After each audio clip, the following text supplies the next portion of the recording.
This is Patrick N, and you are listening to pnfm November 17th, 2008. This week, we cover Capello's secret for national team success, the Raiders' coaching troubles, and why Americans hate the BCS so much. But first, England's national soccer team has been successful since Fabio Capello took over. Even though many thought Capello was a consolation prize after the top two choices for England coach thought the job was a joke, Capello turned out to be the perfect guy for the job. He took being third pick like a man.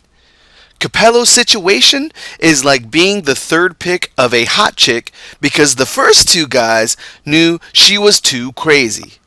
Being third pick means she'll try to keep you because her self-esteem is so low from being rejected by the first two guys. And you get to treat her any way you want. Win-win. What's Capello's secret for fixing the problems of this team? Was it controlling the egos? Was it finding stability? Was it infusing discipline? Being more unpredictable than what diseases you would find from a prostitute's mouth? Capello's secret was not obvious to us, but it was simple. Diet. England players were told that they could not eat fried food and ketchup, and instead were suggested to eat Mediterranean food. Are you serious? Isn't Mediterranean food just dirt and water? When my wife forced me to change my diet from microwave food to vegetarian food, I didn't become better. I just felt like a rabbit. More power to Capello for treating his crazy, hot England girlfriend like crap. And now, for this week's edition of OMG, why would you do something like that? Right now, no one wants to coach the Oakland Raiders. That job is worse than cleaning a bathroom floor with your tongue. Yet, Jim Fassell, former head coach of the Giants in 2003, wrote a handwritten letter to Al Davis saying how much he admired Davis and wanted to coach the Raiders. He admires Davis? This is the same guy that had a PowerPoint presentation on why he had to fire his head coach. Admiring Al Davis is like admiring Jenna Jameson for quitting porn to raise her kid. Everyone still thinks you have syphilis in the face. Jim Fassell. OMG. Why would you do something like this? Why would you want to be at a job where your boss owner tells you that your offensive coordinator can't call plays but is still on your roster? That would be like my boss saying I can't date his daughter anymore. Okay, I don't know how that relates. I'm just still mad about that. And now for more pressing matters. Obama became president by a landslide over McCain. Why? It wasn't anything about the economy.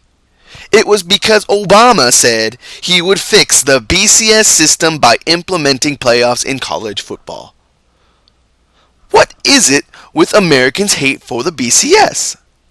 For more reasons why most Americans hate the BCS, here is our senior British correspondent on American attitudes on the BCS, Oli P. Oli? The reason Americans hate the BCS is simple, Patrick. Americans don't want to care for more than a week. You see, Americans have ADHD. All of them. They can't focus very long on anything.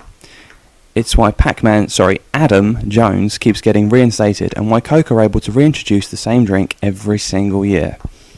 Americans, more than any other people in the world, will wake up next to some ugly chick and will not remember why. Now, some may blame the alcohol, but let's get real, Patrick. Americans don't drink real alcohol. They drink Budweiser or Miller Lite or Starbucks coffee. The BCS represents the antithesis of American culture. You are forcing them to care about every game, even the one no one cares about, like Deaf University versus Braille Institute or the riveting Wheelchair State against BYU. Americans will have to pay attention to the whole season. If you have playoffs in college football, Americans can do the more important things in their lives, like hating gays or drinking Miller Lite, and then focus on college football for a week when the playoffs happen. And for those of you wondering how I'm an expert on American attitudes, I have a British accent, and that makes me more of an expert on Americans than Americans. I'm Ollie. Back to you, Patrick. Thanks, Ollie. Now I know that Americans aren't stupid. They just dupid. That's our show. See you next time. Things are gonna be different now, you'll see. And after all the dirty laundry you left me, it's getting aired, and with heavy rotation, you better have a damn good explanation.